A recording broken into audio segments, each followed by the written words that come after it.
What's up, everybody? This is James from B2JthePocast. This is the part of the show where we tell you that this is not your mama's podcast. We're going to be saying some four-letter words that can and more than most likely will offend somebody, not excluding their mother. So, we're going to be saying some words like cunt and fuck. And this is where he gets he doesn't know another four-letter word. Maybe piss. I don't know. That's a child's play four-letter word, right? Shit. There's dick. Yeah, good. So there's some four-letter words, but we're gonna be dropping bitch a lot. But that's PG-13. I think we could get away with saying bitch, right? I mean, they get away. No, it's not. It's 5. But that was the point I was gonna. Anyway, make sure you tell at least one person a day passionately about B2J the podcast. Cue the motherfucking intro before I go on too long. I always get nervous when we hit record on this sumbitch, and then I think, oh fuck, well, what are people gonna think, and shit like that. But you know what? I don't care. A fucking Batman movie, rated R, dude, is totally just killing it. And did your ears bleed at some point? Yes, they did. Yeah. Therefore, by process of elimination, I do not like John Jones. Knowledge? It's a silent K. Our language is pretty fucked up. Because you're a professional sleeper? Hell no, Anderson. That's the most badass Mexican on guitar of all time. Carlos Santana. Almost maybe instrumentally. You have it! It's all yours! I don't want it back! Dude, he can play the guitar and it'll sound like he's fucking your mother and you'll be alright. B2J. B2J the podcast. Things entertainment, baby. Oh, damn. What's up, everybody? This is B2J the podcast. We're coming to you live from the 209 Stockton, California. Knows how to party. Anyways, what's up, everybody? B2J the podcast is back. And, man, couldn't be more excited to be doing this show. First off, couldn't be more excited to be doing this show sitting across the way from my best friend, my brother in arms, Mr. B to the J, Brian Kendall. Bro, I love you. We had to take that time to honor somebody who truly supported us in, our podcast endeavors. Not just that, supported you in life. Oh, yeah. And not just that, he's supporting you in the afterlife as well with everything that he's doing for you, even from beyond the grave. We love him. You love him with, he's your heart, man. And that, it's kind of crazy that a lot is going on. A lot has happened in last year, and a lot has happened this year. And this year is supposed to be way brighter. We both I had my baby daughter this year, but you lost your dad. If you want to say anything right now to honor him, please do so, and the microphone is yours. If you just want to let it rest, we'll move forward.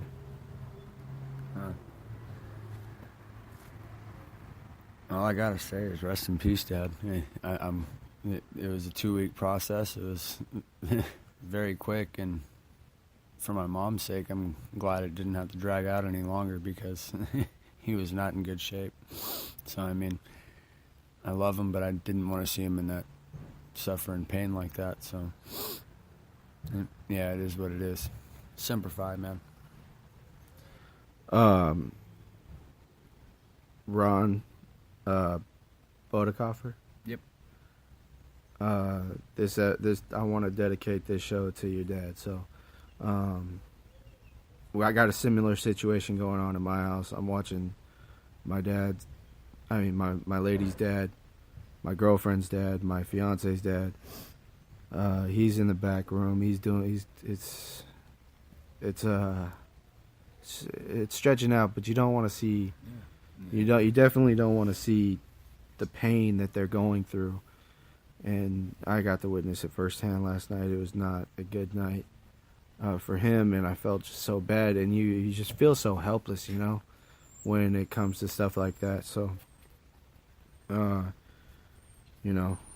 definitely want to make sure that we got that in this episode, because that's why we had to take this extended period off, because we're dealing with a lot in our personal lives. And just one more thing that I want to include in this podcast, my best friend right here, Brian, he's my brother, so I want to make sure that we give the time for him. But I want to take this time right now to tell the world, whoever listening, that I haven't, I don't even know if this is appropriate to say in the show, but I haven't heard from my cousin in a long time. So if any of my family or friends, extended family and friends in Arizona, I don't even know if that's appropriate to say in the show, so I'm just going to leave it alone. But just dealing with a lot of personal issues, man, and personal stuff. So, got that very deep stuff out of the way. Let's move on, man. We are the podcast of positivity. We're part of the family of podcasts of positivity. So we're going to move on from all that negative-ish stuff. We're both fans of the NFC West, and I want to do certain things differently in 2018 when it comes to our show. Normally we'd go straight into Sir, Did Your Ears Bleed? But let's talk a little bit of football. I won't argue with that. Let's switch it up a little bit. One of the biggest teams in the news as of the last, I would say, since football has went off, is the 49ers and their extraordinarily huge move that they did by locking up Jimmy Garoppolo. So, that there goes the salary cap, if I could say that. There goes a lot of basically a lot of what a lot of extra money that we had maybe set aside, we pretty much gave to Jimmy G. So it's crazy, man. Good luck with that. Yeah, and I guess the Redskins are about to do the same thing. And your one-man squad with Kirk Cousins. I think they're shipping him off. Yeah, pick up someone in the free agency. So Kirk Cousins, who's he going to? The Vikings, I think. Probably, yeah. So the Vikings are about to drop a stupid-ass number on him, which is going to be Kirk Cousins ridiculous, is about to get paid. Because they got Teddy Bridgewater and Case Keenum. Yeah, it's crazy. Because Case Keenum was this shit until he wasn't. Do you need? Case Keenum was the Sam shit. Bradford, but Teddy Bridgewater, Sam Bradford always injured. Isn't Bradford a Jet now? Or something like he's that? probably gone now. And that's probably why they're getting another quarterback. They got to always have like 3 quarterbacks. Yeah, exactly. Seattle Seahawks are officially coming to terms with the release of cornerback Richard Sherman. A lot of the teams in the mix for the probably be done by Friday. So he's supposedly talking to a few teams, one of which is the 49ers. So I had to say, I kind of hope we don't get him. First off, how the hell are we going to pay for him? But secondly, he's just kind of one of those prima donnas. But he is a good shutdown corner. But Shouldn't be crying too hard if you do get him. Yeah, we had the Rams just stacked up hard. We on had safeties, man. we had shutdown corners, dude. Before, Yeah, well. I mean, Darrelle Revis for like a half a second. So they didn't do much. San Francisco is not a place for cornerbacks. It's a place for quarterbacks. Kind of sounds the same, but anyway. Not a place, I think. But one of the biggest things that are being talked about also is that the Los Angeles Rams are mimicking the Seattle Seahawks aggressive. They stole Marcus Peters for a 5th rounder from KC, and then stole fucking Aqib Talib. So for like what, a 4th rounder, I think. Oh my God. So it kind of there's some truth to that. Dude, we're stacking up. So we already had. They're being extremely aggressive. Pretty much the highest scoring offense last season, and they're gonna get a defense like that and make us a contender, man. Where you guys are aggressive and where you're not being aggressive is keeping the players that you had. You guys lost a captain, Alec Ogletree, your linebacker. That Robert significantly hurts your Robert linebackers. Well, no, I'm sure your they'll figure linebacker it squad. out. So I'm sure they'll figure it out. But nobody's dropping as much as the Seahawks. Oh, well, I'm talking. We're staying in the West, bro. The Browns are trading left and right.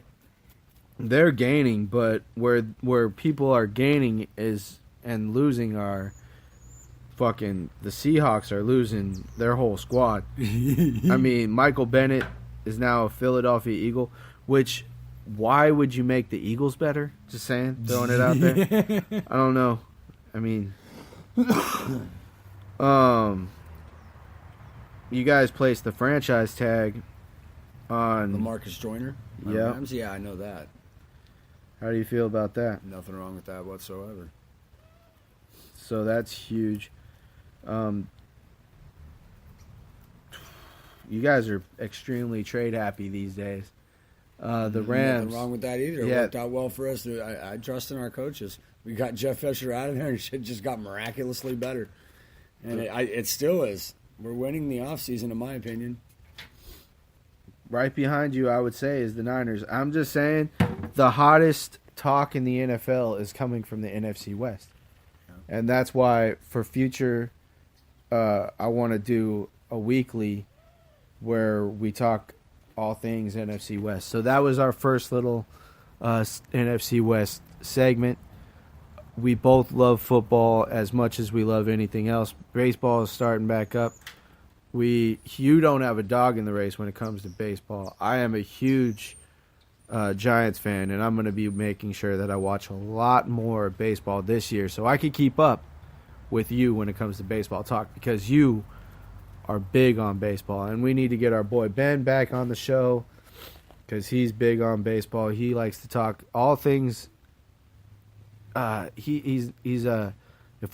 could say anything about Ben, he's like, if it's not extremely popular, he's about that life.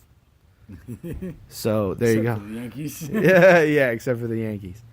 But so WrestleMania is coming back up, coming back up, showing back up. We're on the road to WrestleMania. We're in the fast lane to road to the WrestleMania.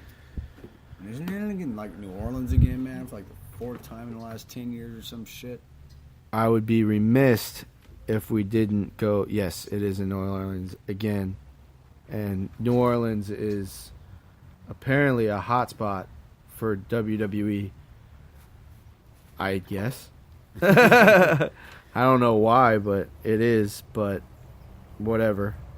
So, speaking of on the fast lane, I would be remiss if we didn't talk about the upcoming pay-per-view, which is Fastlane.